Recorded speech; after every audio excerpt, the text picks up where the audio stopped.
গোপন সংবাদের ভিত্তিতে জানা যায়, টেকনাফ থানাধীন সাবরাং ইউনিয়নের শাহপুরীর দ্বীপ সংলগ্ন এলাকা হতে বেশ কিছু বাংলাদেশি ফিশিং বোট মায়ানমার বাংলাদেশ জলসীমার শূন্যরেখা অতিক্রম করে মায়ানমারের অভ্যন্তরে মাছ ধরছে।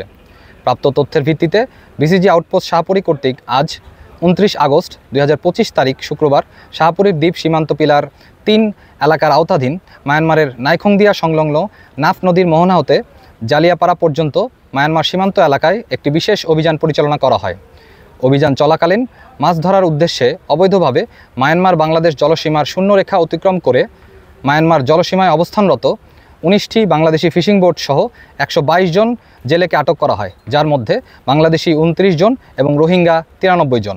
উল্লেখ্য যে নিষেধাজ্ঞা থাকা সত্ত্বেও গত বেশ কয়েকদিন ধরে বাংলাদেশি ফিশিং বোট সমূহের মায়ানমার ও বাংলাদেশের শূন্যরেখা অতিক্রম করে মায়ানমারের অভ্যন্তরে প্রবেশ করে মাছ শিকারের প্রবণতা অতিরিক্ত পরিমাণে বৃদ্ধি পেয়েছে, যার ফলশ্রুতিতে আরাকান আর্মি প্রায় প্রতিদিনই বাংলাদেশি জেলেদের বোটসহ আটক করে নিয়ে যাচ্ছে। আটককৃত জেলে ও জব্দকৃত বোটের পরবর্তী আইনানুগ কার্যক্রম প্রক্রিয়াধীন রয়েছে। জেলেদের নিরাপত্তা নিশ্চিন্তে বাংলাদেশ কোস্টগার্ড কর্তৃক ভবিষ্যতেও এ ধরনের অভিযান অব্যাহত থাকবে।